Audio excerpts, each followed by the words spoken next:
Salam.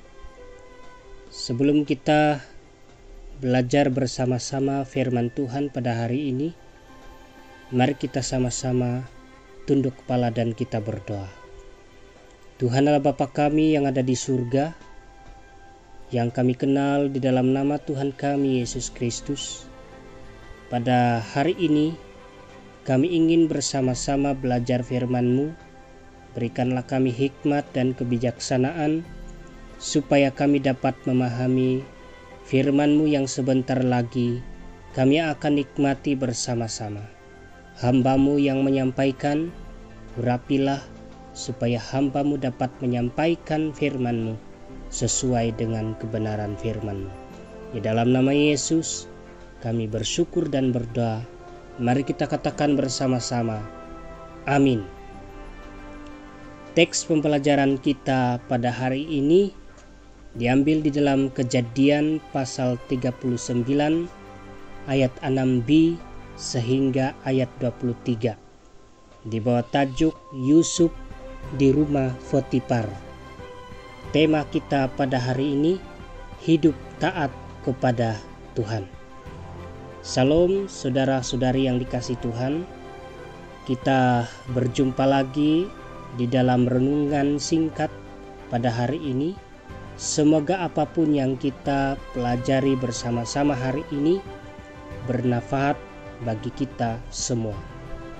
Bulan yang lalu kita sudah belajar sama-sama tentang hidup menjadi berkat, dan pada hari ini kita akan belajar tentang hidup taat kepada Tuhan. Jadi tanpa membuang masa, mari kita sama-sama belajar apa itu hidup taat di dalam Tuhan melalui cerita Yusuf di dalam teks kita pada hari ini.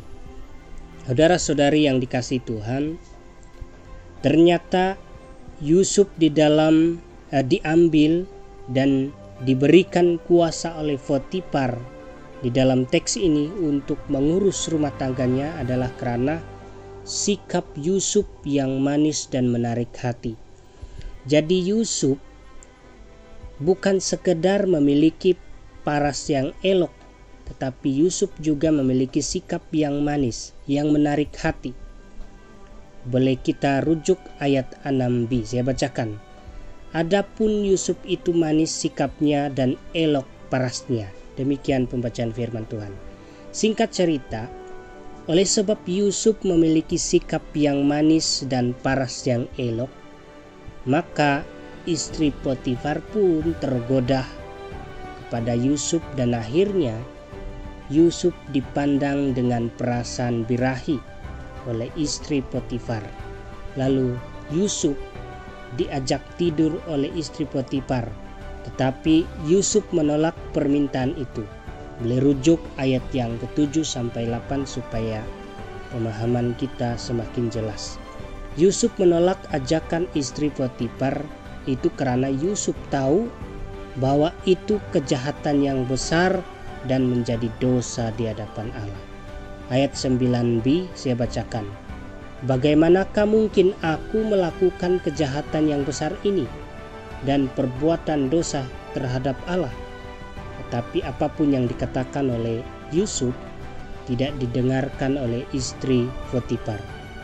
Malam berikutnya, istri Potifar masih tetap merayu-rayu dan memujuk Yusuf untuk tidur bersamanya.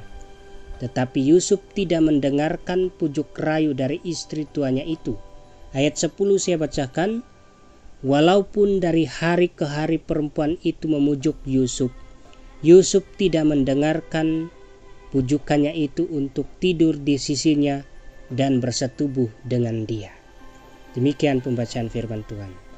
Saudara-saudari yang dikasihi Tuhan, melalui ayat 10 ini kita mendapati bahwa Yusuf seorang yang hidup taat kepada Tuhan, dan dia bukan seorang lelaki murahan yang rela melakukan apa yang dilarang Tuhan. Jadi di sini kita dapat satu poin bahwa ketaatan adalah senjata kita untuk mengatasi segala godaan dan hawa nafsu atau nafsu birahi. Sebab itu sebagai orang yang hidup taat kepada Tuhan, Janganlah kita sama sekali memberikan ruang kepada godaan masuk dalam hati kita, tetapi belajarlah kita seperti Yusuf yang telah melarikan diri dari pujuk rayu istri tuannya itu. Ayat yang ke-12 saya bacakan. Lalu perempuan itu memegang baju Yusuf sambil berkata, "Marilah tidur dengan aku." Tetapi Yusuf meninggalkan bajunya di tangan perempuan itu dan lari keluar. Demikian pembacaan firman Tuhan. Jadi sebelum terjadi apa-apa, lebih baik kita melarikan diri atau menghindarkan diri dari segala macam godaan seperti Yusuf yang lari daripada godaan istri Potifar. Hidup taat kepada Tuhan itu memang sakit, sebab kita selalu dianggap sombong dan pura-pura alim dan sebagainya. Tetapi tidak mengapa, sebab semua itu hanyalah keseronokan yang bersifat sementara. Yusuf sendiri difitnah oleh istri Potifar, bahwa Yusuf dikatakan di dalam teks ini telah mengganggu dirinya, padahal Yusuf tidak pernah melakukan hal itu. Jadi saudara-saudari yang dikasihi Tuhan, percayalah bahwa orang yang taat kepada Tuhan memang selalu akan teruji. Yusuf sendiri dituduh, akhirnya ditangkap dan dipenjarakan di dalam penjara. Boleh rujuk ayat 16 sampai 20 supaya semakin jelas. Tetapi ingatlah saudara-saudari yang dikasihi Tuhan, orang yang hidup taat kepada Tuhan, walaupun hidupnya teruji, dimanapun dia berada, Tuhan akan selalu menyertai. Ayat 21 sehingga 23 kita boleh baca masing-masing.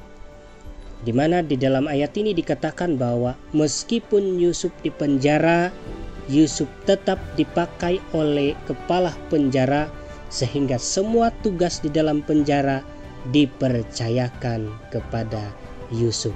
Itulah tandanya bahwa orang yang hidup taat kepada Tuhan tetap akan disertai Tuhan. Sebagai kesimpulan, marilah kita hidup taat kepada Tuhan, karena hidup taat kepada Tuhan adalah senjata kita untuk mengatasi cobaan dan segala nafsu birahi dunia ini. Jadi janganlah kita takut menghadapi segala macam cobaan, sebab hidup taat kepada Tuhan adalah cara kita mengatasi cobaan. Dan percayalah, bila kita hidup taat kepada Tuhan, maka Tuhan selalu menyertai kita. Tuhan memberkati kita semua. Amin.